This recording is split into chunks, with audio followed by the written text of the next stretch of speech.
Support WrestleTalk! Order your copy of the WrestleTalk Almanac today using the link below. Thank you for being an awesome pledgehammer on Patreon, Paul Lee Dangerously Jarman.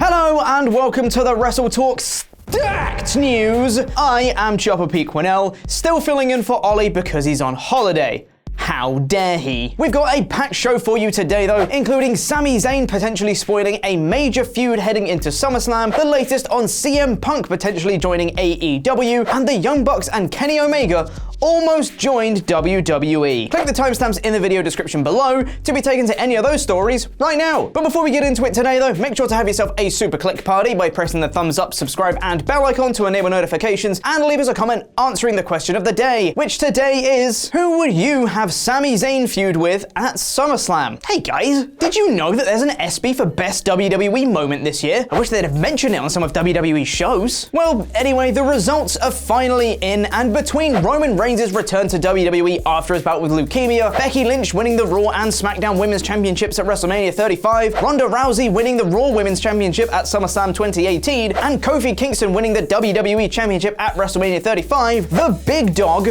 was the victor, receiving his award last night. No doubt we'll be hearing about this on Sunday at Extreme Rules and all of next week. Perhaps Reigns winning an ESPY will boost the ratings, because Raw will most certainly need it after this week's TV ratings were revealed. After a huge 10% increase last week in viewership, Raw dropped back down from 2.49 million viewers to 2.351 million viewers. Interestingly, there was no huge drop-off in viewership in the third hour like there normally is, with the hour-by-hour breakdown showing that Hour 1 had 2.384 million viewers, Hour 2 had 2.349 million viewers, and Hour 3 had 2.322 million viewers. I guess the idea of Roman Reigns tagging with Gary the Goat Garbutt was just such an enticing angle. Perhaps after Extreme Rules we could be getting someone else to return to boost ratings, that being former Raw Women's Champion Ronda Rousey. Rousey hasn't been seen in WWE since WrestleMania 35, where she reportedly broke her wrist. After that show, she supposedly went on a #impregnation vacation with her husband Travis Brown. Whether or not that vacation was successful is yet to be publicly announced, but there is some new speculation afoot about Rousey's WWE status. On WWE.com, they have inactive superstars listed. This can be for a number of reasons, including injury, but could also be for things like Alexa Bliss's illness this week, and Naomi and the Usos' vacation last week. Interestingly, as reported by Sean Ross Sapp of Fightful, Ronda wasn't listed whatsoever, which means in theory, we could be seeing her back anytime now. Why she isn't listed is anyone's guess, but this could be a sign of things to come heading into SummerSlam. Speaking of SummerSlam, and Sami Zayn may have just spoiled one of the major feuds heading into the show. Recently on Twitter, there's been a viral challenge? Meme? I'm not sure what it is, but it's a thing that people can do to have fun or whatever. The original tweet said that your presidential campaign slogan is the last text you sent, to which Zayn threw in his version, just wondering if the idea of me versus Finn at SummerSlam got kicked around. Zayn quickly deleted the tweet, adding fuel to the fire that this was not supposed to be tweeted. Considering Balor is the current Intercontinental Champion, a feud isn't out of the realms of possibility, but Balor seems pretty tied up in a feud with Shinsuke Nakamura after this week's episode of SmackDown. Whether Zayn costs Balor at Extreme Rules and the two engage in a feud for SummerSlam remains to be seen, but the one question still remains, who was Sami texting? Was it WWE management asking about what plans they had for him? Was it a friend contemplating what the future had in store for him? Or did he not text that at all and he just wanted to troll the fans? I'm gonna go with option C. While Sami may be contemplating his future, his buddy Kevin Owens has had a blinder of a week, captivating WWE audiences on this week's episode of SmackDown with his pipe bomb-like promo, reeling off about Shane McMahon, the company as a whole, and his frustrations with the product. Owens has followed this up with a mini tirade on Twitter, where one interesting tweet seems to have come from the heart a little bit, as Owens responds to a fan asking why they didn't have any Kevin Owens shirts available for sale at the SmackDown event, by saying, "It's simply a supply and demand situation. Nobody has been asking for them because I've been coasting for the last year and a half trying not to piss anybody off, so they don't bring them to the shows. I'm done with that. Make enough noise and they will have to listen." It's been clear to see, especially in recent times since his return to the company before WrestleMania, that Owens hasn't really had his heart into some segments, coasting and being on autopilot for a lot of them. The prospect of a fired up, invested Owens is a great one, considering Owens is one of the best performers they have on the roster. There were elements of Stone stone cold in Owens' shenanigans on SmackDown. What with the whole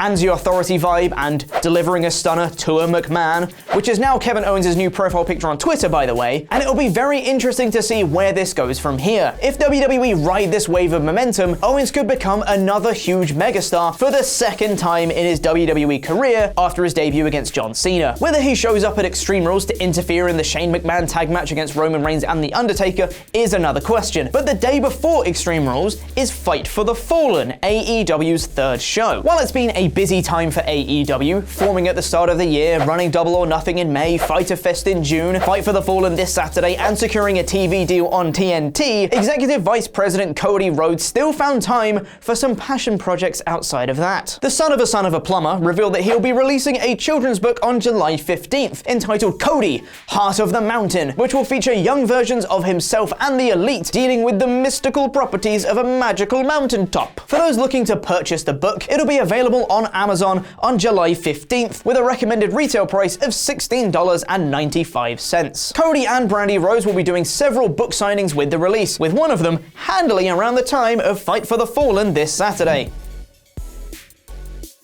Speaking of Fight for the Fallen, and one of AEW's biggest stars that was originally built to be one of their top guys hasn't been seen in quite some time, that being former WWE Cruiserweight Champion Pak. Pak was due to face off against Hangman Adam Page at Double or Nothing. However, due to creative differences, Pak pulled out and they had the match at WrestleGate instead. Recently, the Young Bucks appeared for an interview with Chris Van Vliet, where they spoke about Pac's AEW status and if they could see him back soon. He's coming. I mean, eventually. Yeah, he's coming though. We're pretty much at 99%. It's a work in progress. It's obvious that Matt and I are big fans of his. We met him like 10 years ago over in Japan, so we'll always have ties with him and we want to work things out with him. It's a priority for us, and I think we're gonna make this thing work. I think it's just a matter of trying to fit his schedule with ours, and hopefully things work out. It's reassuring to hear that Pak, one of the most technically and athletically gifted wrestlers on the planet, who single-handedly dragged the WWE Cruiserweight division to prominence, is still very much with AEW and will hopefully be making some appearances for the company soon. The same may also be said, hold on to your hats ladies and gents, for CM Punk. CM Punk to AEW confirmed. There is 100% no way, no doubt, no way that this can't be CM Punk confirmed to AEW. It's gonna happen. In the same interview with Chris Van Vliet, the Young Bucks were asked all about the CM Punk to AEW confirmed rumors, to which they responded, we'll be honest. Of course, we would love him to come to our company. At this time, I just don't think he wants to. When he wants to come back to wrestling, it'll be his decision. Matt talks to him all the time about it, and it's just the timing's not right, I guess. Professional wrestling, he knows better than anybody. This is the most demanding thing in the world. You can't just find yourself back in it one day and be like, okay, I guess I'm doing this again. You really have to want to do it, and that's up to him. I guess the CM in CM Punk stands for calling Matt. Because he talks to Matt about AEW.